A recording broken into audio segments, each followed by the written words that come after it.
Welcome to the Beer Podcast. My name's Nick Mins. Tonight we are joined by Andy Wilkes. He's been kind enough to take some time out tonight to talk to us a bit about his experiences, and also we're just going to discuss a little about the Mental Health Hub, which is on Facebook. So Andy, thanks for joining us tonight, mate. No problem. Thanks for having me.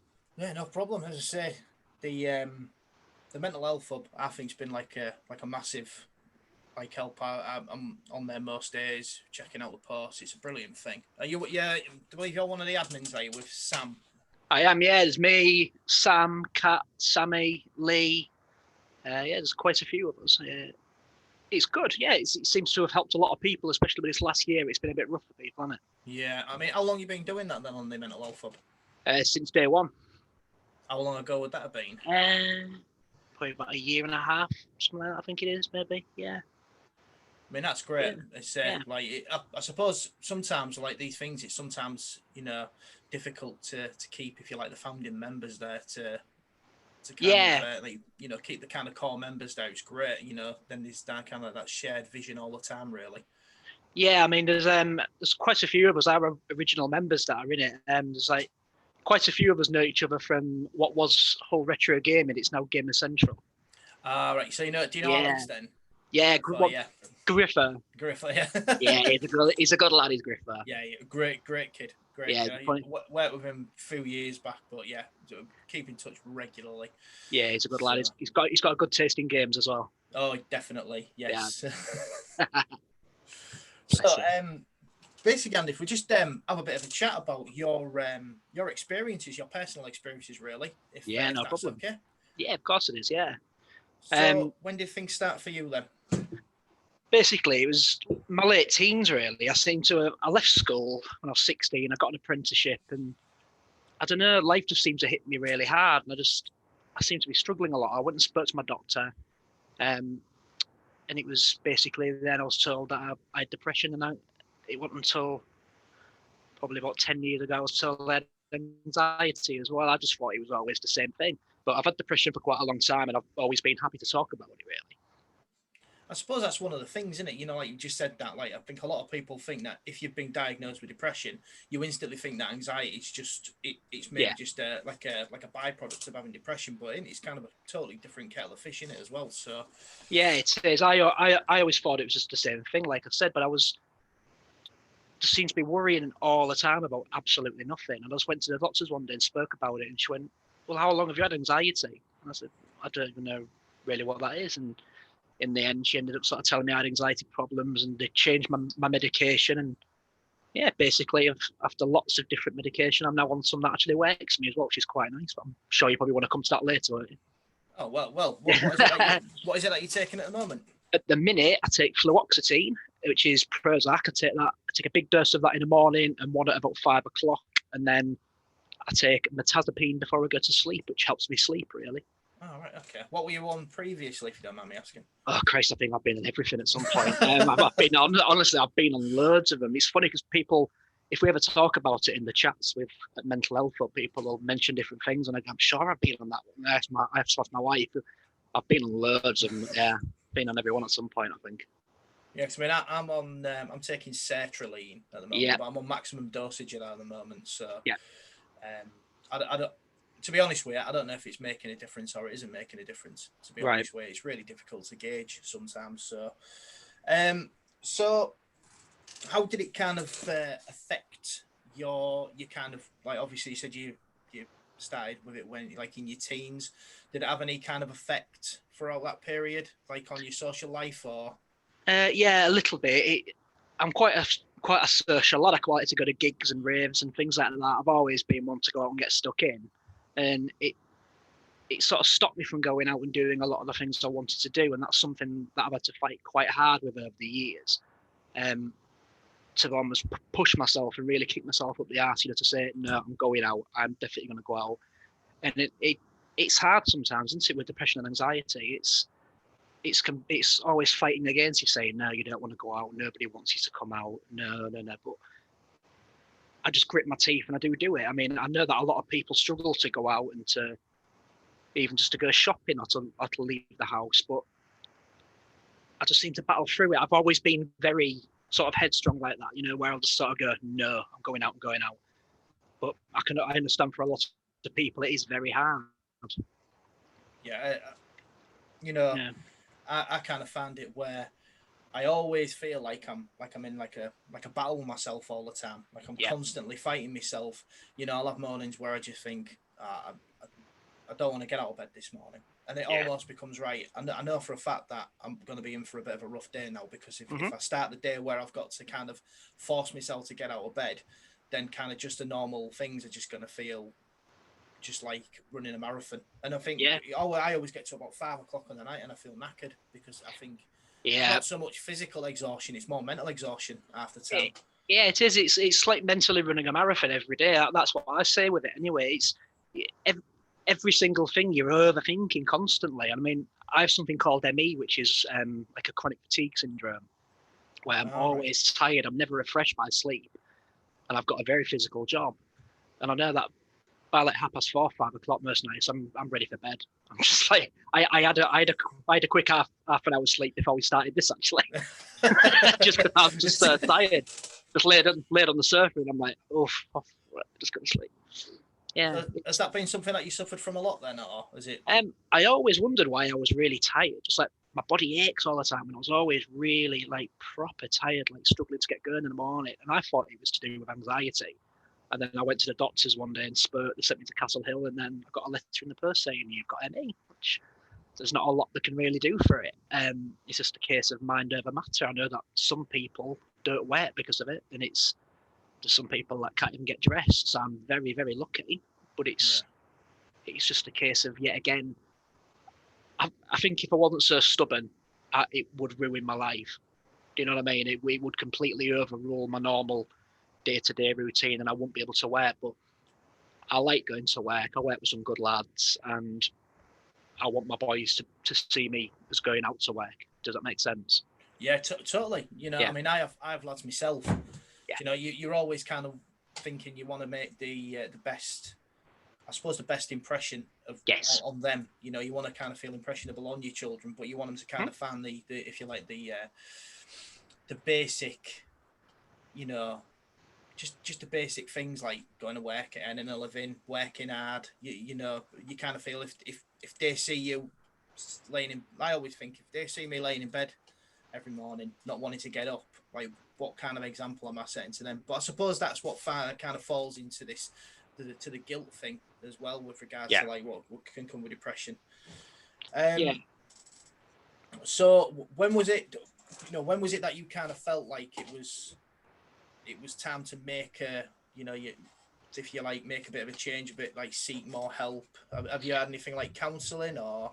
Yeah, I mean, if you want to know a little bit about my backstory and why I ended up with counselling, we've got 3 little boys here. We've got George, he's 12 now. We've got Charlie, who was 9 a couple of weeks ago, and Sebastian, who's 1. Next week, they're all 3 proper little individuals and really good lads, big gamers as well. It's always a bonus, isn't it? A couple of years ago, we was going for a scan for our 3rd child. So a little girl called Pearl, and we was going for the scan where you find out the gender, and everybody was all excited. And when we got there, they started to scan my wife, and then they turned around and said, "I'm sorry, but there's no pulse." And it was like somebody had thrown a brick at us. I'm quite naturally chilled out anyway. Most people think I'm stoned all the time just because I'm normally just so like, it's all right. And I can honestly say that day was one of the hardest days I've ever had to deal with. And that was, as you can imagine, very, very hard. And then a couple of days later, we were supposed to go into hospital so that my wife could have Pearl, but not accidentally, it's just part of life, isn't it? Accidentally went into labour at home. And it was absolutely brutal. We live in Hornsey. So I had to quickly get my boys out of bed, take them down to Lee's sister, who lives just down the road. Then I had to come back and pick my wife up. We had just a bit of a trigger warning for anybody. We had Pearl was in a little washing up bowl in the front of the car with my wife, and I put my foot down and drove like I was on GTA to get to Hull Royal. Yeah. And that day, as you can imagine, was absolutely awful. And then after that, I'd see like little girls when I was out, because obviously I've got boys, and I'd see like a little girl in Tesco in a pram, and all of a sudden I'd start getting real edgy and real panicky. And I thought, this isn't normal, is it? And like, I'd be at work and we'd be having a laugh. And I could see somebody walking with like a little toddler girl, for example, and all of a sudden my heart would start racing and I'd get really, really worried. And I went to the doctors, and we've got a very good doctor's surgery here in Hornsey. And one of the doctors is a bloke, he's a really nice lad. And I just sat talking to him and said, look, I'm guessing this isn't normal, is it? Like, whenever I see a little baby, I start panicking. And I was having nightmares every night about leaving Pell in the hospital, because obviously when you take a baby that's been born asleep and you have to leave them in hospital. And I kept having a dream every night that I was leaving her in hospital and they wanted me to leave. I explained this to the doctor, and then he said, what you're describing, Andy, is PTSD. And I went, all right, I didn't really know much about it. I thought it was just soldiers that got it. And he printed this information sheet out in front of me, and there was about like 10 to 15 bullet points on it. And he went, every single one of them you've just told me is PTSD. And I went, oh, right, okay, fair enough. And he's just like, what you get in a panic attacks? I said, right, okay. I said, and the nightmares, you're reliving it because you haven't processed it. I said, okay. I went, and probably about 2-3 weeks after that, I was referred. I went to go and talk to this bloke at the hospital here in Hornsey, and he'd sat and had like a chat away with me. I then had a lady in Beverley called Claire somebody Smith, I think she was called, double barrel second name, top bed, shout out Claire. She when I arrived there, she said, you've been sent for CBT therapy, Andy. I said, right, okay, fair enough. She said, but I think something called EMDR therapy would really help you. And I said, right, that's fine, whatever you think, you know your job, do whatever you think. And she, Claire Stud and Baird, that was her name. She did EMDR with me over the course of a few months. And amazingly, on the very last day session, when she said, I think you're a bit better now, Andy, I think everything's good. I said, well, I'll be honest with you, Claire, Lee's pregnant. So it seemed to all slot into place lovely, and it was great. And at the end, it was just like, thanks, Claire. And it was like losing a friend almost, because we've been there that long with her. And yeah, it was.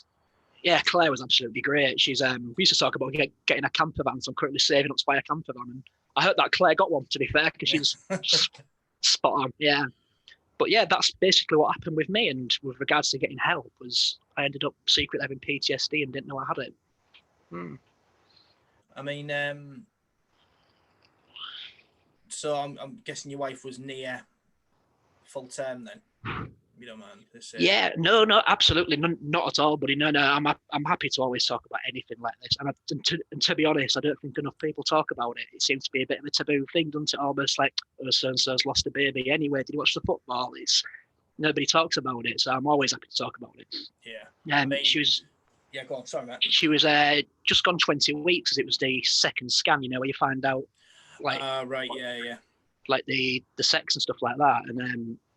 Yeah, basically just started scanning, and even like normally when obviously if you've got boys, you said yeah, and when they're scanning them, you normally see them moving about on the screen, don't you? And you think, oh, bless them. Well, when they started scanning, there was nothing moving, and she was a student midwife, bless her, and then she just went, "I'm sorry, but there's no heartbeat," and it was like, right, okay, yeah, it was 20 weeks. That was on the Wednesday, and then on the Friday, my wife woke me up. Lee's a top bed as well, bless her. She's absolutely spot on. We get on really, really well. Never since I was young. Just said, I just felt a pop inside me. And I went, okay. And then with that, she went, I'm going into labour now.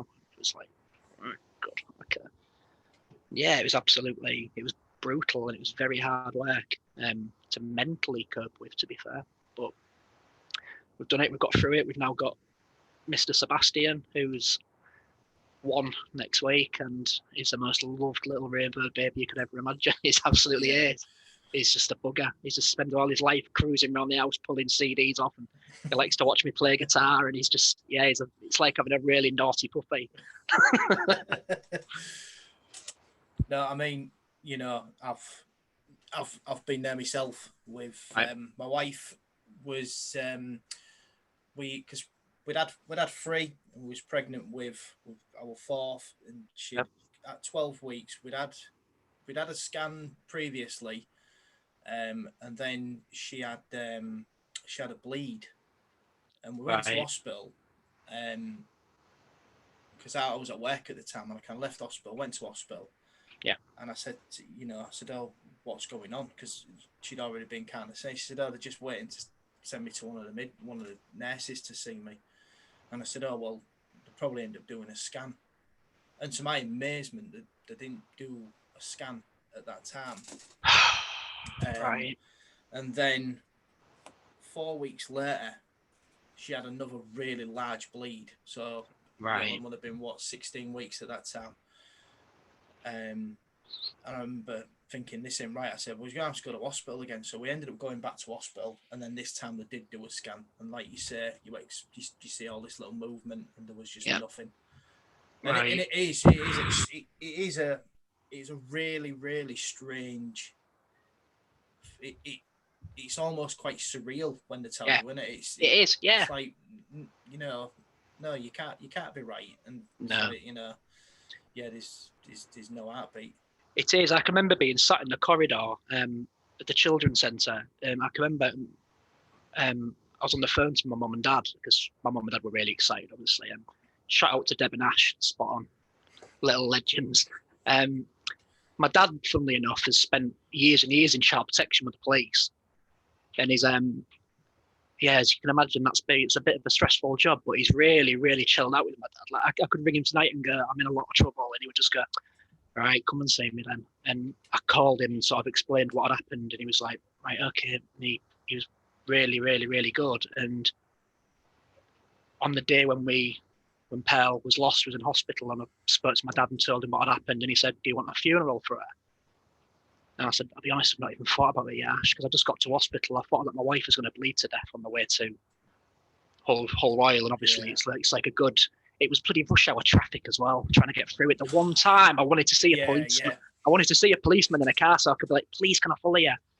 And yeah, my dad arranged all the funeral and everything like that. Really, it was great. But yeah, that was. See, I used to get bad PTSD. I'm a roofer, and we do all sort of like roofing work locally, but we do Hull and all the surrounding areas. And there was one time when I was driving to Hull, working behind Hull Royal Infirmary. This was before I was told that I had PTSD.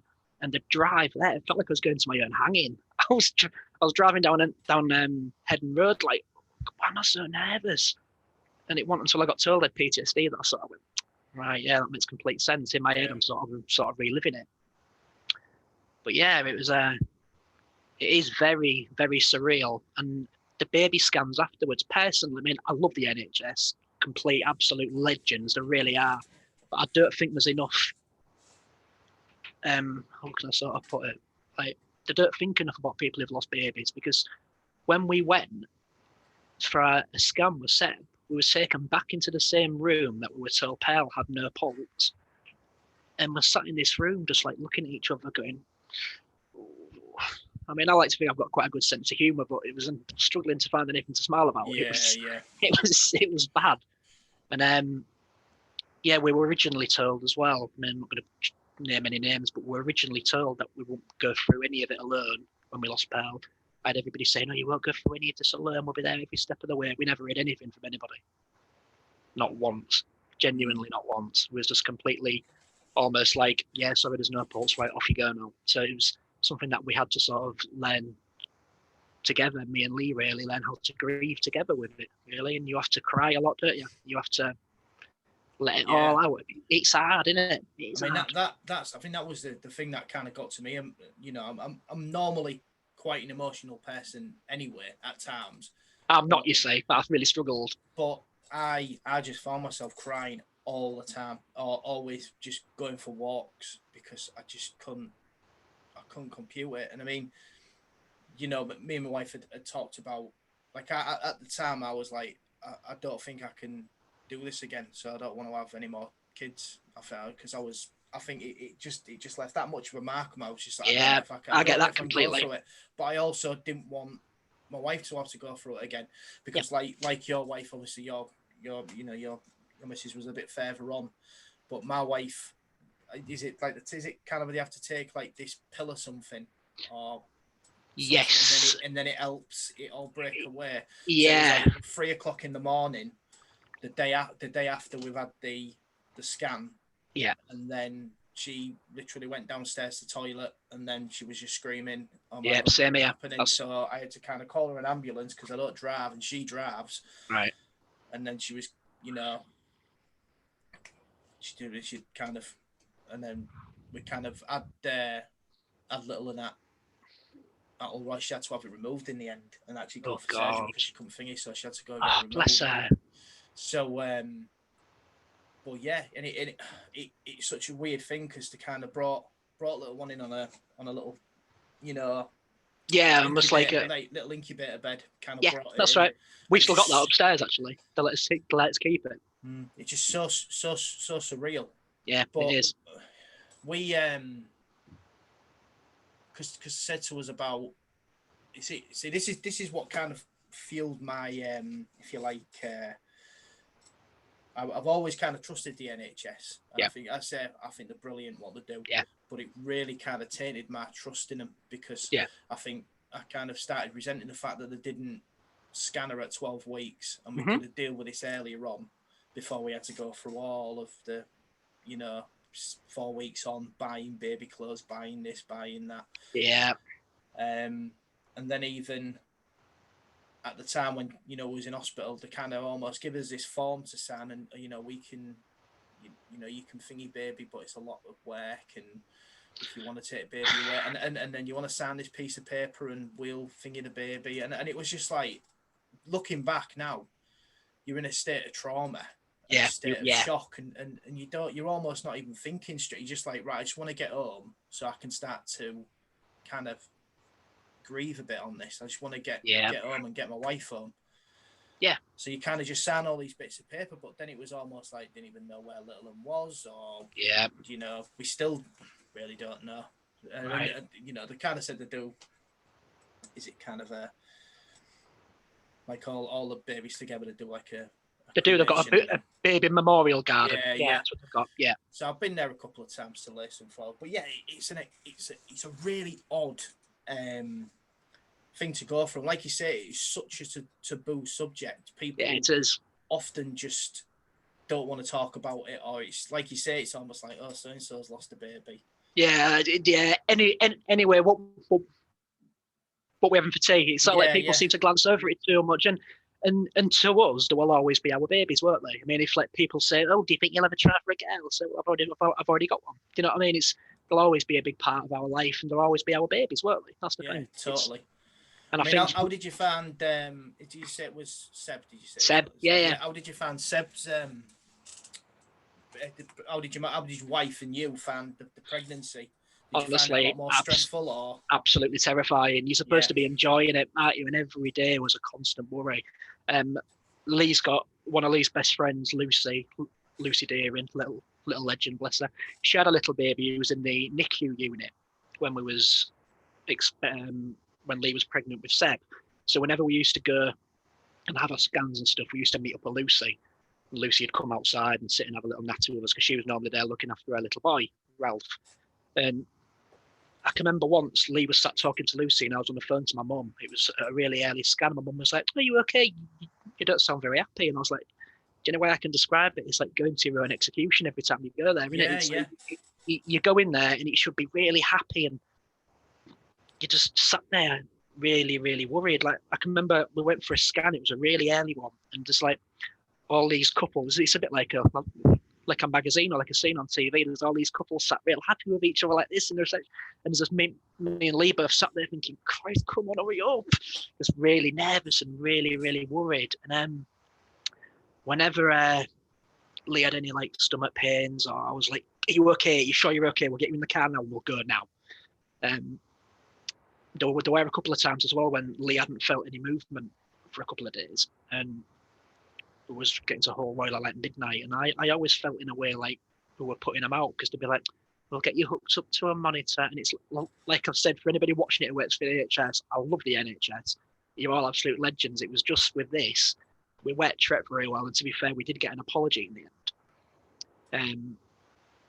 But yeah, pregnancies are something that you should be enjoying, or your family should be enjoying with you. And like my mum and dad were excited to have another grandchild, but for me and Lee, it was constant worry. It was just, even like all of the scans, and it was hard, and the labour was hard as well, because at one point they couldn't find Seb's pulse, and Lee was in labour, and we were both convinced he'd died. And it was, that was something where you should be really excited. And like when he came out and he was crying, it was just like, such a relief. Yeah, like really. I mean, that's the thing. You go to them hospital appointments, and you kind of feel like you should have this sort of, how can I put it? You have a nervous anticipation, but it's almost like an excitement as well. But it is, like, I mean, I certainly found that it was, like you say, you're almost driving there thinking, oh my God. Yeah, exactly. It is. It's hard. And then you kind of start thinking, you start going through, what if they found this? What if they found that? What if this isn't right? What if this is... So, I mean, our Ollie, who's, our fourth, he's an absolute... We always kind of say he's a little miracle, because we were at one point just not going to try again. We were just going to say, right, that's it. Which is understandable, isn't it? Yeah, that's it. But I think, after we'd kind of... Because I think it was about 2 or 3 weeks, we just... I don't know. We just kind of felt numb before we even started to properly talk about it. To exactly what you're saying. Yeah, it's like you're mirroring us. It is, honestly. And then go on. Sorry. No, you go for it, buddy. Go on. Honestly, when we was when we actually started talking, we just said that, is this how we leave it? Yeah. Are we always going to start thinking, what if we could have had another baby? What if, And I think we just kind of come to the decision that we can't leave it just on that. Yeah, you can't do it. So we would say, again, and luckily, it was absolutely spot on. Yeah, that's it. It is one of those things. I can remember we was in a hospital, and me and Lee are very black and white with each other. I mean, if you look at me, I've got like dreadlocks. I still wear, all I ever wear is gaming t-shirts and band t-shirts. I'm covered in game tattoos and things like that. Lee's very she likes the musicals and things like that. We're pearls apart, but yet we really, really get on well. Lee's a top bed, bless her. And was in hospital, and Lee just turned around and said, "We are going to try for another one, aren't we?" Because when we was in hospital with Pearl, and I went, "Yeah, we're not going out like this. Like, so we'll have to do it again." And obviously, saying it and doing it are 2 different things, aren't they? But it was those few weeks afterwards. Christ, all right, it's like the entire world's laughing at you, because we went home and spoke to our boys.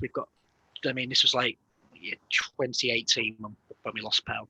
A friend of mine did a really nice tattoo, actually. I don't know if you can see it. I'll send you a picture afterwards. Oh, yeah, definitely. Yeah.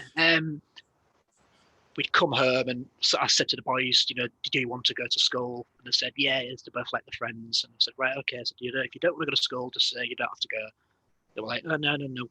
We do want to go to school. I said, right, fair enough. This was the day after we found out that Pearl had no pulse. So this was the Thursday before we had her on the Friday. And I said to Lee, look, do you want to go out and have some lunch or something? And Lee said, not really. I said, well, I'll drive and we can go out. She said, okay. So we went through to Beverley, to King's Head. I think it's called King's Head, in the corner of the marketplace. As a pub. Yeah. Went in there, ordered some food, sat down, and it's like just sort of like looking at each other all the time, like, it's a bit crap in it. And then we could hear a baby crying, and it was like, oh no. And then I looked around the corner, and it was a mother and baby breastfeeding group. There was about 10 of them. It was like, oh God, you couldn't make it up. It's almost like the world's laughing at you. It was like, oh, why? But yeah, it was very, very, very hard. And it's just like the everybody I saw as well. I mean, I'm quite a social person. I'll talk to anybody. I'm not bothered if you're like a multi-millionaire or a bloody bin man. I'll talk away to anybody, and I'll get on with anybody. The amount of people who were coming up to me, who were like, "Oh, how did you get on at the scan?" I bet you had the same, didn't you? Yeah. Yeah. It's like, how was it? Was it good? Yeah. It's like, no, it really wasn't. How do you say? Yeah. And we I tell you what else we kept getting as well, which was bad. When Lee's sort of like term had gone, say like when Pearl should have been born, we kept getting letters constantly from the NHS saying, congratulations on your baby, can you bring her in for immunisations? And it was like, I rung up NHS and said, right, look, the thing is, because also we got a letter saying that we owed money because we'd been claiming prescriptions fraudulently. And I said, no, Lee was pregnant at the time. We didn't have to pay for it. And I said, well, can you show us your death certificate? And I said, well, you wait for the NHS. And said, you know that you don't give certificates. Is it under 24 weeks, I think? Yeah. It's not classed as a real person up to 24 weeks, amazingly. And we had a big palaver with that. In the end, I just told them to send me to court, and they never did. It would have been quite amusing, to be fair. It would have been something to do. It's just ridiculous, though, you know. And you kind of think, well, I was in one of your hospitals with, you know, your staff. It's all electronic nowadays. Yeah. So everything should be there in black and white, should be on the file.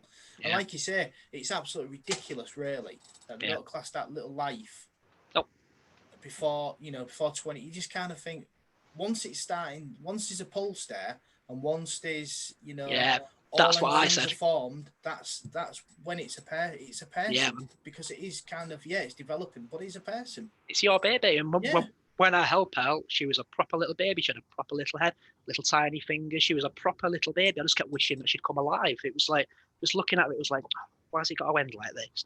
But unfortunately, that's just one of them things. You can't win them all, really, can you? No, I mean, my wife, when we had the little baby, it was basically a 12-week-old baby, because the baby had pretty much been, you know, it had been dead since, you know, for 4 weeks.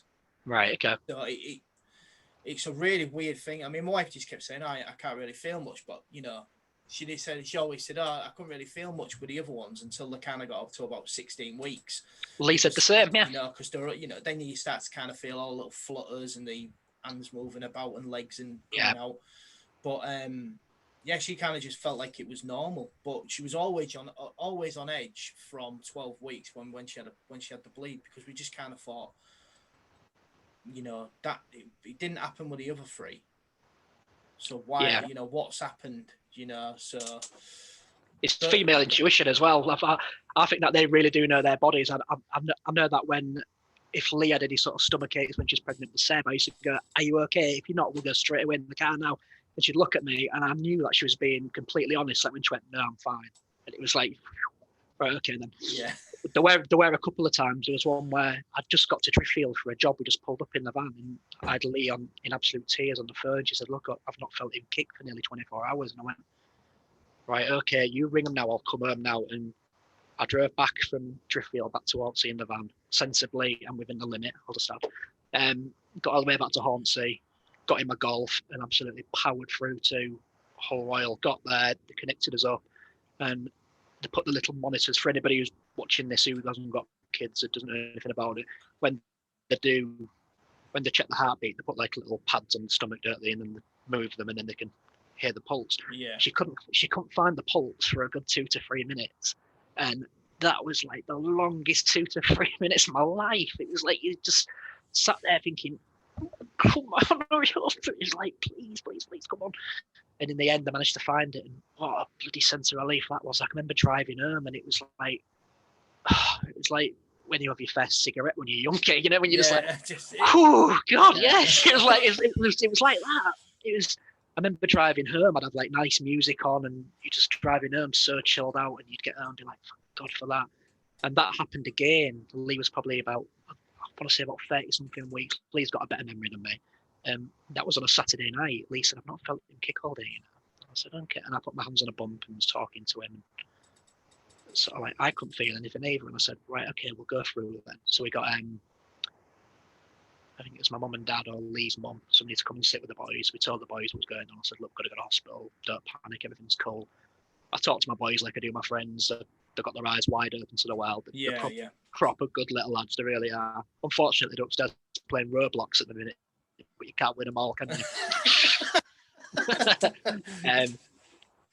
We went through to Hull Royal, got there, and there was another lady with her partner, and they were in the same boat as us. They couldn't feel any movement. Reduced fetal movement, they call it, don't they? That's it. Yeah. And we got there, they put us in a room, and they were trying again and again and again to try and find the pulse. And it was, even in my head, I'm sure that Lee thought the same. I can remember thinking, well, this isn't good at all. Something bad's happened here. And then all of a sudden you could hear, do, do, do, do, do, do, do, do, and it was like, yes, here we go, come on. It was good, yeah. But it was the entire pregnancy was, I didn't feel like we could buy anything. Like with other ones, you start buying clothes, don't you, and blankets. Yeah. And it's when we went for the 20-week scan, which is when we lost Pearl, they told us we was having a boy. I was so relieved. It was like the best thing. It was like, oh, yes. I went and bought a pram the same day and things like that. I was so pleased. I remember getting some other card. I went, oh, that's a good deal. Yeah, we'll have that. All right, buy that. And it felt real. But then obviously you've got the reality of you're halfway through and you still got 20 more weeks. Yeah, it's hard. But did you get any help from a charity called Abby's Fund? No, we didn't know. Didn't you? Yeah, Abby's Fund are a charity that helps us big time, run by Katie Cowell. She's out near Beverley Way. We got given a memory box when we got to hospital. And basically they're printed Pearl's hands and feet. And there's like a little teddy that you can put in with her. And so Pearl cuddled that in a little nest. Our boys call it a nest. And that's what Pearl was in. So that was with Pearl. And then, yeah, it's that little memories you can keep. But yeah, we did get a lot of help from Abby's Fund. So shout out Abby's Fund. Yeah, they were good. And one called Aching Arms. I've heard of Aching. Yeah. I've heard of both of them. Yeah, it's it's great. It's great that you kind of got that little bit of help. With it. I think at the time, we, looking back, I wish I'd have maybe. I suppose you always start thinking, I wish I would have.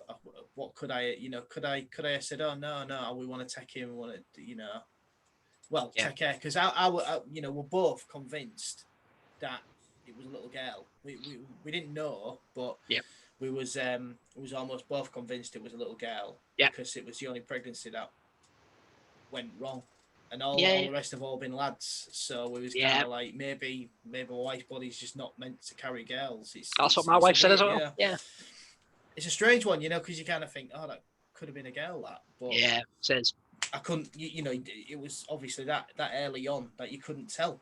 It was like a little, if you like, you could tell it was a little human, but it was.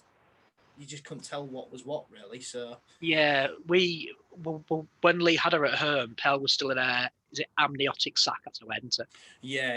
Yeah, Pearl was still in a sac, but the water was cloudy because obviously she was dead, bless her. I put Pearl into the bowl. Well, I'll be honest. What happened when that happened? My wife was holding her in the bathroom in an amniotic sac, and I ran downstairs to go get a bowl, slipped and knocked myself out, and I woke up like a couple of minutes later with Lee going, Andrew. And I was like, oh yeah, I'm all right. And I came round, went and got a bowl, went upstairs, put her in the bowl, put Lee in the car, and I noticed that Lee was bleeding. And she watches programs like Call Midwife and stuff like that. And you're always told out that when they start bleeding, they all start panicking. And I was like, shit, this isn't good. And on the way to hospital, I thought, God, my head's hurting from where I knocked myself out. And I touched my head, and I'd split my head open. I touched my skull. It was proper split. I mean, I hurt myself all the time at work. I'm like known for cut. I'm always cutting myself accidentally, like whoops, things like that. But I can remember I was just scratching my head as I was driving along, and I thought, that's weird. I was like, oh yeah, that's my skull. So instantly like being a man, I touched it again, like that's quite cool. And then I was like, oh yeah, that's not good really, is it? I should get that seen to. It was quite a good. It was like a couple of inches. It was quite impressive. It's when I got to hospital, I pulled up outside and said, I had a bit of a barmy with them on the phone on the way there because they wouldn't send anybody down to meet us. I said, look, you need to send someone down to meet us. And they said, well, why is that? And I said, well, because I've got your dead baby and I washed up earlier. So I think, you should send somebody down. Well, when we got there, reluctantly came out as one midwife that I'm not really a fan of. I'm not going to name any names. She came down and went, oh, it's okay, we'll get you sorted. And I went, yeah, she lady's attention, she's bleeding. And Lee was like, no, I'm okay. I was like, don't listen to her. I said, I promise you, she's bleeding. She needs to be looked at. And they took Lee in, and what I was getting at was about the gender one side. We went upstairs and they brought the sack open in a back room, and she said, do you want to see your baby? And we said, yeah, yes, please. And said, do you want to know the gender? And he said, yeah, if you can tell. And they said, it was a little girl. And we said, right, okay. And I'd always let the name Pearl after Pearl Porter from Bioshock 2. And Lee said, I think we should call her Pearl. And I said, yeah, that's cool. Yeah, we'll go for that. Ended up calling her Pearl, but we were told about her little gender. I mean, I never saw her body. They put like a little dress on her. It's almost like a bit, and it sounds daft, but you know what the Jawas wear on Star Wars? They had like a hood that goes over. Yeah. It was a bit like that. That's when I saw it. My head's mad. I always like look at stuff, and I'm always amazed by stuff. When I saw that, it was like just like a little hood almost, but like a long sort of thing. It's a bit like what the Jawas wear, and you could see her head and her little hands and a little. Yeah, it was amazing to see. So small, and she looked like she could just come alive. But it's heartbreaking, isn't it? Because when you look at it, you're thinking, please just start crying. Come on. And yet in the back of your head, you're thinking, yeah, she's dead. She's been dead a long time. It's hard to mentally deal with. It really is. Yes, it is. It's hard to compute. It's hard to. It is. Very. And not enough people talk about it. I mean, the amount of there's quite a lot of people local to me who, when it happened, messaged me on Facebook and were like, "There's somebody who lives local to me. He's a really, really, really good lad. He's into his old Volkswagens. He's a really good lad." And his mum messaged me and said, "Look, Andy, we've lost quite a few babies. She said we had one at complete full term. She was born happy and healthy, and a couple of hours later died." And it was like, geez, I never knew just the amount of people that have come out to us and said. And with Pearl as well, they start bombarding you with questions, certainly, like you said, and you're just signing things and stuff. And they said to us, "Do you want to take your baby home?" We said, "Well, yeah." As I've spoken to my dad mentioned the funeral because I never even thought about that. Both my parents are alive, so I never had to really plan a funeral before. And then they said, "Would you like to have an autopsy done?" And I thought, that's a good point, actually.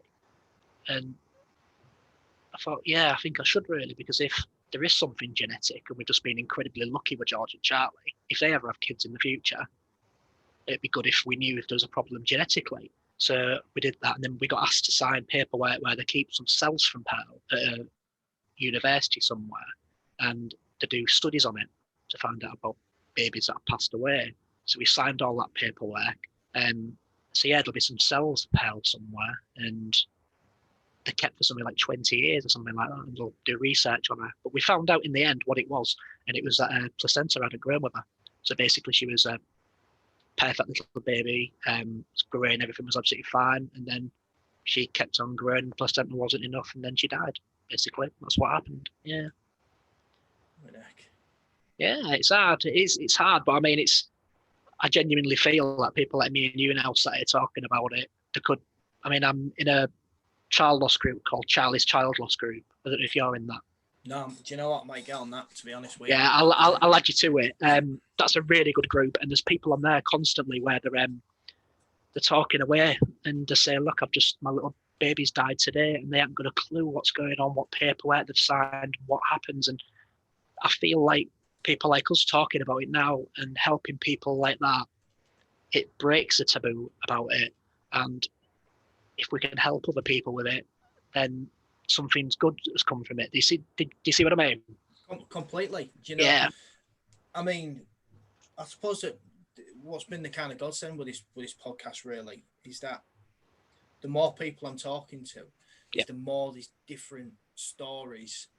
And I suppose, like, you know, like you say, like this event as, if you like, it's kind of, if you like, added to your depression. It's kind of, and I know for a fact with myself, you know, there was almost like I always kind of felt like I didn't have time to grieve.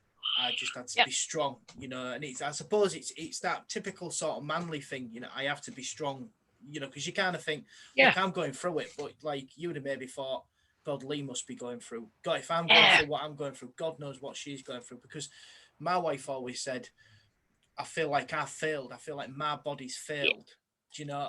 But you see, that's what Lee said. Exactly the same thing. She used to blame herself for it, and she used to say to me, "I'm so sorry." It's like, you've got no need to apologise. I'm so sorry. I was like, what are you apologising for?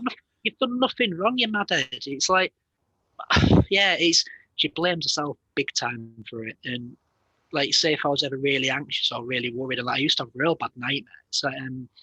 That's one thing about with the PTSD. I used to wake up during the night, and it was. I've got a brother who's 2 years younger than me. He's like 6 foot odd. He's a really good lad, bless him. And he's quite an handy lad. And I used to have a dream where I was in the hospital and they were trying to make me leave, get me to leave. I didn't want to leave Pearl alone. And then with that, the security guards would start coming in, and my brother would turn up and knock them all out, and then we'd bombard ourselves in a room. And I used to have that same dream every single night. I talked to my brother in the morning, and I felt like I'd spent all night with him because he'd been in my dreams all night. Do you know what I mean? It was so vivid, and that was part of the PTSD. It turned out, but yeah, it's just so hard to cope with. But I genuinely think the more we talk about it, and to us, they'll always be our babies, won't they? Yeah. And like to talk about what we were saying before, it was. Lee used to say that she was sorry constantly, and like when I didn't have any sleep, and I used to get up, and then I'd had like 2 hours sleep, and I'd go to work, and after they were like 9 hours graft, and she was like, "I'm so sorry." It's like, why are you sorry? You've done nothing wrong. You didn't intentionally do anything. You've done nothing wrong at all, and it's hard. And in a way, she feels like her body failed Pearl, and I can completely see where she's coming from. It doesn't mean any of it's true, but it's like I said to her, if you look at people getting pregnant, and especially with like teenage pregnancies and things like that, it's amazing how anybody gets pregnant anyway, isn't it? Yeah, I know. It's like it's crazy, isn't it? When you look at what happens, it's proper mad, isn't it? It's amazing. It's not like it is, isn't it? It's just incredible. I think like these like teenagers who like have sex one time and then end up sort of pregnant, you sort of think, Christ, that's like it's like winning the lottery on the very first go, isn't it? It's mad. No. Just like what? Yeah, it is mad, proper mad. But yeah, the other thing about feeling so guilty, I just bless her. It's been very hard to watch, but now with Seb, he's a proper little mummy's boy, and he's like with her all the time. Yeah, he absolutely loves. I mean, he loves me to bits, but if Lee's ever there, he's always looking across at her and stuff like that, and it's lovely to see because we should have had that a couple of years ago. Really, and the boys as well. My 8-year-old Charlie with Pal, and he took it very hard, did Charlie. But now with Seb here, Seb absolutely loves him. Even on the night time when Charlie's in bed, and Seb will be shouting for Charlie, and again, the boys shouting up the stairs for him and stuff like that. And it's just lovely to see. It really is. The thing is, I mean, we have. But yeah, it's hard. We have a scam picture in the house, which was like the 12-week Lee? scam. Oh, can you hear us? I can hear you, yeah. Oh, sorry. Yeah. Internet just thinking there. That's all right. Yeah, we have our 12-week scam picture. We still keep it, but we have it in a frame downstairs because obviously our 3 eldest, they obviously were there. They knew about what was going on. Well, like you say, you know, we had to sit them down and tell them what was going on because you kind of, it's a weird thing because you feel like I don't want to tell you, but at the same time you need to know. You know, and like these things need to you need to know them. But I mean, we didn't have a name sorted. But what we used, I think, what we ended up thinking is Peanut. We just used to say Peanut. Yeah. Because the kids used to go, oh, but, you know, I mean, when my wife was, I can't remember how many weeks she was, but she said, oh, over the size of a peanut. Oh, and then the boys just used to go, oh, I was Peanut today. Oh. You know, and then it just kind of caught on. So when it kind of come to, you know, putting a little name on the baby, it was like, well, just Peanut. You know? It was a strange thing because you kind of think, I ain't really picked a name. We didn't discuss names, obviously, because until you kind of find out what you're having. A bit later on down the line, that's when you start choosing names. So yeah, it was certainly a surreal sort of situation that as well, trying to pick a name, but you didn't really have a name. But I know what you mean by the amount of people that come forward after you kind of mention it. Well, you've gone through it, and people go, "Yeah, we've had it," and you kind of think, "God, we didn't even know." You know, somebody, and the worst thing was for my wife as well is that at that time she was working in mother care. Oh no, bless her. So she tried going back to work. Oh Christ! She just couldn't she ended up coming off with stress because she just couldn't do it, like, and I was just like, how are you going to go to work, surrounded by babies all the time? It's just. Was she there up to like just before it closed? She left. How long would it be when she left? I think she left there about 3 months before it closed, or 2 months before it closed. Because I'm pretty sure that when we went to go and buy our pram, we was talking away and we said about how the last one we'd lost a baby. And I'm pretty sure that the lady who saved us had said that she'd lost a little baby. Was her name Nikki? Might be. She's quite a small lass. Oh, I don't know. I know there was another one. There was someone else in there who thingy, but yeah, as I say, that's what a job to go back to. Bless her, back at mother care.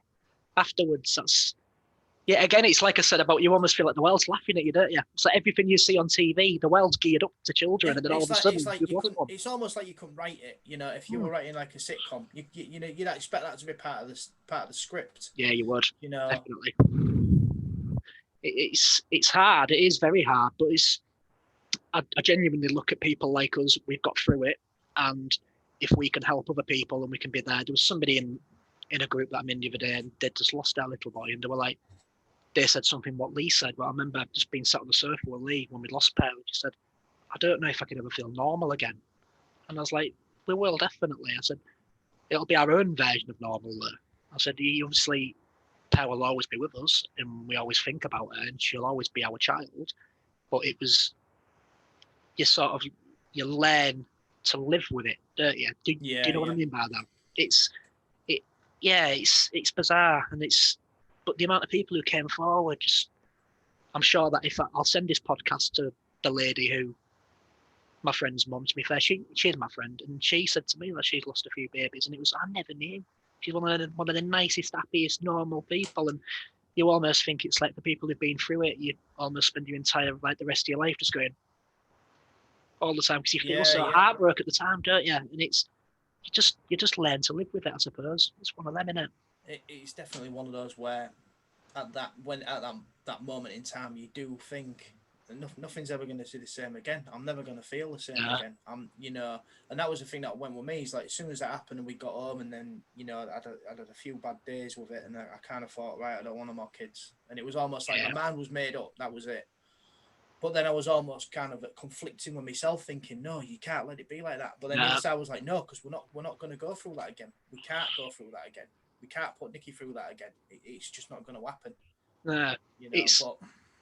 It's such a hard thing to sort of say, right, let's do again the same thing that caused us so much upset last time. It's like the definition of insanity, isn't it? Repeating the same thing again and again, expecting different results. It was like the way I described it to a friend of mine. I said it's like driving your car into a tree on purpose, and then getting in your car 6 months later and going, do you know what? I'm going to just try and drive into that tree again. And see if it does it like it did last time. Yeah. Why? I know. It's a weird. It's such a weird sort of. It is. It's a weird thing to go through, but as I say, people definitely should not be. They shouldn't be made to feel like it's a taboo subject. If anything, they shouldn't. I mean, the amount of people who came up to me and they were like, "Oh, how far is she now? She'll be nearly due now, weren't you?" And I was like, "Have I not seen you for like 2-3 months?" And they go, "No, why?" And I went, "Yeah, we lost Pearl." And they like look at you like, "Oh, I'm really sorry." And it's like, you don't have to be sorry. I said, you've not said it intentionally. You've not said it out of spite, obviously. It's just genuinely one of those things. And we had a couple of people who sort of said to us like, "Oh, how far is she now?" Really, really excited. And it was like, we went to a family wedding. It was probably about, I want to say like a year after we'd lost Pearl, and I was at a hotel in York, and my dad's got a massive family. They're all from like Wombwell and Pontefract, all around there. They're all ex coal miners, and they're all a really good laugh at a wedding, to be fair. And a relative of my dad's, his mum got out the car. She's really old, and she went, "Oh, have you got your baby with you?" And Lee was upstairs in the hotel getting ready with my mum, and I had Charlie with me. He'd have been like 7 at that point, and Charlie's very dry. He's proper sarcastic, and he just looked up at me and just like rolled his eyes a bit, and I went, "No, we haven't got Pearl. She she passed away, unfortunately. She was born sleeping, and the look on her face, she was absolutely mortified that she'd said it. I had my dad with me, just was going to shop just before the wedding, and like you do when you're from Hull, you instantly go to shop somewhere, don't you? Yeah. I'm just gonna nip to shop, and afterwards, my dad was like, "Bless it, you okay?" I was like, "Yeah, I'm absolutely fine." I said, "This is part of my life now." I said, "This happens all the time," and he was like, "Really?" I was like, "Yeah, honestly, it happens like once a week." I used to see people in Tesco, and they'd be like, "Andy," and I go, "Yeah, how's Lee getting on? She'll be nearly due now, won't she?" No, she's not. Unfortunately, no. It's just, but the more people I speak to, that's like I said earlier on. I like to think the more and more, like if it happened to somebody that I know now, that they could come to me and they could say, "Look, so and so's happened. I don't know what we're doing with the paperwork. What can we do?" I seem to know the process inside out, and I like to think I've helped a lot of people in the various groups I'm in, and especially with mental health. There's been people in there before who have lost children, or they're pregnant and they're really worried. And I look at it as in like a lot of good has come from Pearl, because I can help people and I can talk to people who've lost children as well. And I'm quite a calm guy, really. And it'd be the same with you. If say there's somebody who you work with who was in the same situation, you'd be to turn around and go, "Right, hang on, what happens now is this, and this," and you can be there to listen to people, because you want someone to talk to after time. Because I know there's a lot of my friends that are classed as really good friends who, when we lost Pearl, didn't talk to me, and they completely ghosted me and wouldn't talk to me. And then about like a year later, I get, "My roof's leaking. Can you come and have a look?" I'm like, no. It's like, not at all. You know, I always kind of think there was an interesting saying that someone said, one of my guests on one of the other podcasts said, he said, "You soon find out all your friends are." And he says, "Imagine it if you're in a pub and you go for a drink, and when you sit down you've got 5 of your mates around the table," and he says, if you say to all your mates, and they go, "How are you doing, by the way?" And you go, "You know what, actually, I'm really struggling. I think, I'm depressed. I've got this, I've got that." It's how many of them will actually sit there and go, "All right, okay." Yeah. And how many will go, "I'm just going to nip to the bar for a drink. Or I'm just going to nip for a smash. Or I'm just going to, my missus has just rung. I'm just going to take this phone call outside." Yeah, and I had the exact same thing as what you're saying, funnily enough. Yeah, I had the exact same thing. You soon kind of find who your real friends are. Yeah, you do. Your real friends will they'll want to be supportive. They'll want to talk. And they'll get you through them awkward situations, or them situations where you need support. Yeah. Let's say them people who ghost you and then want something. Yeah, well, that's it. It for one thing. Nah, that's it. Letting my friends are. I know that I've had people that I thought were proper friends, and they've not had anything at all to do with me. And it's weird how you find beauty in the strangest of places, because I had 2 weeks off holiday after we lost Pearl. And looking back now, I wasn't ready to go back to work at all. My head was a complete shed. To say I was up and down like a yo-yo is exaggerating. I was all over the shop. And we've got a friend of ours, he's a friend of the family, and he puts our scaffolds up called, I'm sure he won't mind being name checked, called Chris Branson. He's out from Withensea, where proper rough scaffold. They're proper, like scaffolders are a different breed, aren't they? He's proper. he's absolutely crackers. He's getting married in a couple of months. He's having a medieval wedding. That just sums him up, you know what I mean? And he, brilliant. Yeah, I know. It's pretty cool, isn't it? My little boys are real excited. And of all the people that could talk to you and saying nice things, like most people were just very, "Oh, I'm sorry, isn't it? Well, at least you've got 2 others," and things like that. And you're thinking, "Shut up, dickhead." But Chris turned around to me and he just went, "How are you doing?" I went, "Shit, Chris, to be honest." And he went, "The people just keep saying to you about how you can try again." I went, "Yeah." And he went, "Fuck them. If somebody says something to you that you don't like, put them straight and just walk on." And it was like, it's a fair point, actually, Chris. Yeah, of all the people, I always remember that with him. And I remember him just saying, "You've got to do what you've got to do." He said, "It'll take as much time as it takes." And it was like, that's a fair point, actually, Chris. It's bizarre. Of all the people that you think it was him. And it was, yeah, bless him. Shout out to Chris. It was, when he just went, "I bet people are saying real stupid things to you, aren't they? Like, well, at least you've got 2 at home where you can try for another one." And I said, "Yeah, they are, Chris. Yeah." And he went, "Idiots, man." And it's like, yeah. Yeah, and after time people say that because they don't know. They don't know, and they don't know what to say, No. But, sometimes you think, sometimes that can be the worst thing you want to hear. Just try again. It's like, yeah, but it isn't as easy as that. If it was that easy, it would be Yeah, I can honestly say if I won the lottery, we'd have tons of kids. We'd have like 20, 30. We'd keep going till we both fell apart.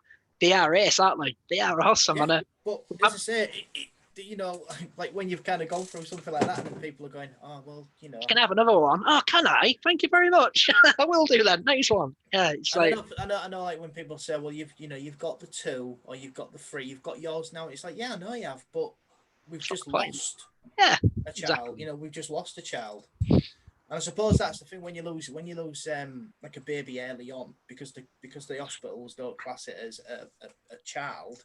It's, you know, I think a lot of people's predetermination is, oh well, you know, you don't really lost out because it wasn't really a thing. It's like until you've been there and you know you've seen that little baby in front of you, that's when you know, yeah, that's a life. That's it. A life. It isn't just something. You know, that's a life. I can remember somebody after we'd had Pearl's funeral as well. It's somebody turned around to me and said, "I can't believe that you let your boys go to a funeral." And I went, "Well, why?"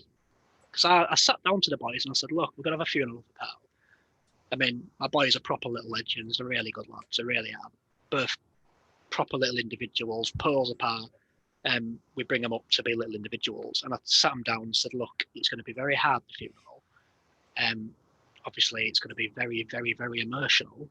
Do you want to come to it? You don't have to. Don't feel like you have to keep me happy, because as long as you're happy, I'm happy. If you want to come, you can come." And they both said, "Yeah, we want to come, yeah." I said, "Right, okay, fair enough." And then afterwards, somebody turned around and said, "I can't believe you let them come to the funeral." And I kind of thinking, what's it got to do with you, dickhead? And it seems to be when everybody seems to have opinions, don't they? And especially when you've lost a child, it's your own process. You grieve with it in your own way, and you get through it in the way that you know how. It's like if you turn around to somebody and said, "You need to do this, and this," they might think, "Well, I don't really, because I'm going to deal with it by running lots, or I'm going to do this. There's a lot of people who do it, and then they start raising funds, don't they? People deal with things in their own way, and it's just, that's one thing about it that I've sort of taken away from it, is everybody has to grieve in their own way, don't they? You know, it's hard. It is bloody hard, isn't it? It really is. That's sort of now. I feel like it's changed me forever as a person. So I'm even more laid back. Like my wife's always like, "Oh, you're so blasé about stuff," and I'm like, "I'm all right. As long as my computer's working and my guitars are all right, I'm not really bothered." Yeah. You know what I mean? I'm quite happy, really. Yeah, as long as I've not been locked out my Steam account and everything's cool, really. I'm not really bothered. I'm quite happy-go-lucky, and I was before, but even now I realise life's not a dress rehearsal. I've always wanted a camper van, so I'm currently saving up for a camper van, and I'm almost there. Nice. And when I've got that, I'm just going to spend most weekends chilling out in the middle of nowhere doing now, really. It's just, life is not, that's the one thing I've learned from it all, is that life's not a dress rehearsal, is it? You know, no. you get one go at stuff, so have a go and have a good laugh. That's it. Too right, mate. Too right.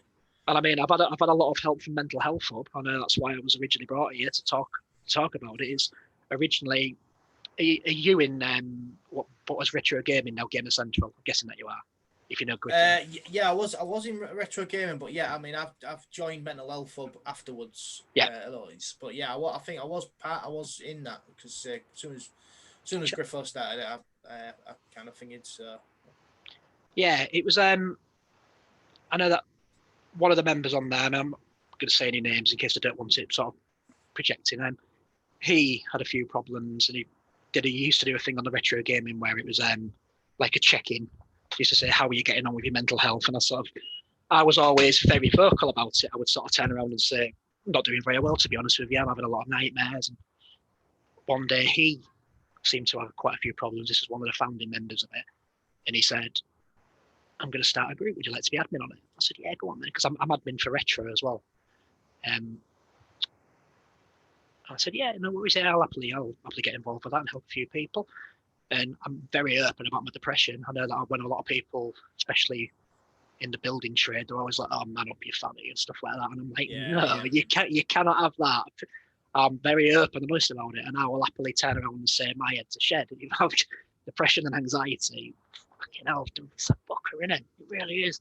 And I'm very open and honest about it. So I think with Mental Health Hub, we have people from all different walks of life, like, and every spectrum of employment you can think of, to people who can leave the house, people who can. literally no two people are the same, and that's the thing with mental health problems. It don't really discriminate, does it? It can affect anybody, can't it? Yeah, exactly. And I think that's one of the things which has been really, really great about this, about doing the podcast that I've found is that everybody kind of has a similar sort of story that they've gone through depression, but everybody's got a different story of where that's come from. They have, definitely. You know, and I think it's very interesting because then you kind of feel like you don't just kind of wake up, you go, oh, I'm down, I'm this, I'm that, and that isn't how it works. There has to be something which triggers that. There has to be something which has happened to trigger that. And you know, I like to think that like this platform where people are actually kind of sharing their experiences, and you know, I mean, even tonight, mate, just for the fact that you come on, we was going to talk about, but for the fact that we've managed to talk about, yeah, you know, exactly, child loss and stuff, I think it's been amazing. It's been it's been so interesting to talk to someone else who's been in that position as well. Like I never knew that we'd be talking about this. I thought that would have mentioned it. Yeah, it's brought us together and it started a beautiful romance with us, hasn't it? Well, there we go. You see, there we go. You see, it's all from that one group. I've met friends on there that I'll have for life. I've got friends all around the world that I game with, computer games, and a lot of them have joined Mental Health Hub. So one little group that was formed from a load of geeks from Hull who all ooze over retro games has now grown and grown and grown to a group that has people from all around the world. I've even got my auntie Karen's even in the group, and she lives in bloody Washington in America. So there's like all of us lot in Hull talking about stuff, and she's my mum's cousin actually. She's in America and she's there interacting, chatting away in chats with us, and it's beautiful really how, because originally it was me, Sammy, Lee, Sam, Lee Horton, bless him. You know Lee. Lee's a good lad. Yeah. I didn't know Sammy up to that point. I've known Griffer from the group for ages. He always sets a piss at me for liking Bioshock so much. It's basically just a group of little geeky gamers, really, and there's a couple of people who aren't big gamers, like Rachel. Rachel's not a big gamer; she's a big reader. But it's basically just a load of like-minded people who've had the bravery to turn around and go, actually, yeah, I've got depression, I've got problems, and we've all spoke about it, talked about it, and then we started a few group chats up. We've even got a gamers group chat, a music group chat. We've got one called a lifeboat, where if you're really struggling, you're having problems, you come in there and there'll always just somebody to talk to you.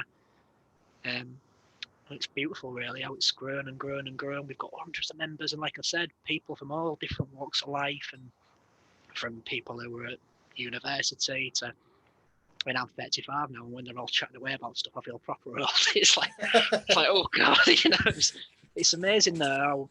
Yeah, it's nice. It's nice to help people, really. And like I said, with regards to the child losses, I know for a fact that if it ever happened to anybody in that group, I could step forward, even if it was like at midnight, and turn around and I would talk to that person and I would be there for them and say, right, here's what's going to happen. Because as you mentioned earlier on, when you're in hospital, it's almost like, right, your baby's dead, sign these forms. And yeah, it is. It's like, you know, sign these forms and then off you go. And because you're in that much kind of shock, you just want to get out. But yeah, like you say, I mean, I think the great thing about like the Mental Health Hub is that, like you say, it's all like-minded people, but it's people who have been in that situation. Sometimes it's all right looking. It's all right from the outside looking in, if you like. But when you've actually been there and you can actually empathize with that person, say, look, I know exactly what you've been through. Yeah. You know, I think it sometimes makes the people who are actually trying to get the help just feel so much more relaxed. Yeah. Because they feel like they're not going to be judged, or you know, it really does make a massive difference. It does, and we've all got such different sort of viewpoints and stuff as well. Like with regards to talk about medication earlier on, we'll get people who come into the chats and say, I've just been put on something called sertraline. Has anybody used that? And I'm like, yeah, I was on that for about 8 years. I said I was on from the tiny dose all the way to the maximum dose, and I was on that for years, and it did me really good for a very long time. And then all of a sudden I could just feel it creeping back in, my depression, and I went to the doctors, and I've got a really good doctor here actually. I forget his name, but Yeah, he's the bloke who told me I had PTSD. And he turned around and said, look, sometimes you almost outgrow medication. Sometimes it doesn't work for you anymore. Then he took me off that one. He put me on another one and another one and another one. And I've been on fluoxetine, which is Prozac, for a few years now. And it's been great. So even with things like people coming in the chats talking about medication, well, I can guarantee that everybody in there will be on one or another medication. It's just nice for us all to have somewhere that we can talk. There's a lot of people in there who are incredibly lonely with it. They feel like they're the only person in the world with depression, and they don't feel like they've got anybody to talk to. And yet they come in there, and we'll all turn around and go, "Nah, I've got big problems. I've got depression." We're all in it together. No, as I say, mate, it's brilliant, and it's brilliant. Like, mental health hub is absolutely ace. Anybody who listens to this, just get on that page if you're struggling. Yeah, I'll just shout all the admin out. Actually, there's Sam, Abby, Sammy, Griffer. I think it was Griffer who put us in touch with you, wasn't it? I don't know if it was Sam, actually. It might have been Sam, to be honest with you. Yeah. Right, yeah. Emma, it's Kat, Rachel, and yeah, it's good, really. We're all very different people. We all like different things, and it's because the thing is with depression, it's not a one size fits all, is it? It can affect anybody in many different ways. Completely. I mean, I know that with my job, I have to be social because I have to go and meet customers, I have to go to meetings, I have to do all sorts of stuff, really. But then there's people who in the group who struggle to even leave the house. So it's nice that we've got such a broad spectrum of people where if somebody comes in with problems and they feel completely alone, we can turn around and go, no, actually, so-and-so is very similar to you. Actually, they can give you a bit of advice. It's nice. It's like a little community, which is what it is, I suppose. Yeah, it's brilliant, mate. Cheers, buddy. Well, Andy, it's been an absolute pleasure speaking to you tonight, mate. Honestly, yeah, you too, man. Pleasure. I say thanks for taking the time out. Thanks for coming on. No worries. And thanks for sharing. No sharing that story as well. It kind of straight away kind of thing. That's one thing we've got in common. Definitely, man. Yeah, definitely. So yeah, that's it. And if anybody watching this wants to come and join Mental Health Hub, I'm sure you'll post a link for it, won't you? Come and join it if you straight on. If you want to come and talk to us. Brilliant, Andy. Thanks so much tonight, mate. Cheers, buddy. Right, Take it easy. Cheers, bye. Mate. See you. Bye. Bye.